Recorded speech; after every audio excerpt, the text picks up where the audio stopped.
Hey, listen, when you find yourself in a situation and you have an opportunity to either get defensive or get factual, I suggest you get factual.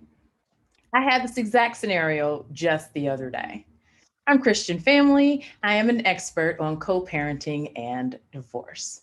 So the other day, I'm at the post office because I have been threatening for at least a year to get my children passports. So I'm all excited. I got all the paperwork together. I've gone to the United States Post Office website. This is what you do. You go down there, you get the passports, right?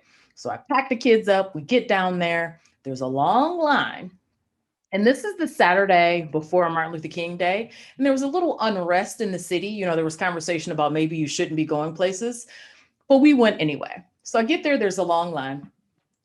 I think, before I stand here, let me make sure I'm in the right place. So I cut the line, kind of, right? I go off to the side. I see a woman who is standing behind there. Clearly, she works here. And I'm like, hey, is this where you stand to get passports? And she says, yeah, if you have an appointment.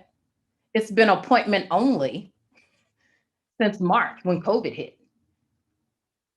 And my thought in my mind was, I work here, right? Which is defensive, right? Like I felt attacked. Why are you coming at me like this? I don't know this information. And so as I'm telling the story to my mother, she says, well, what happened there is you got defensive when you thought, I don't work here. She said, you should have got factual and said, well, that's not what the website says, because that's true. Right. The true thing is that I was following the rules that the website said. Come down here, walk in and get your passport. And in fact, I wasn't able to do that.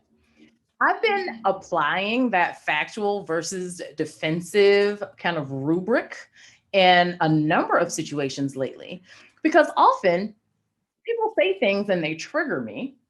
I don't know about you, but people say things and they trigger me. And the question is, what's going on here? Why am I being triggered?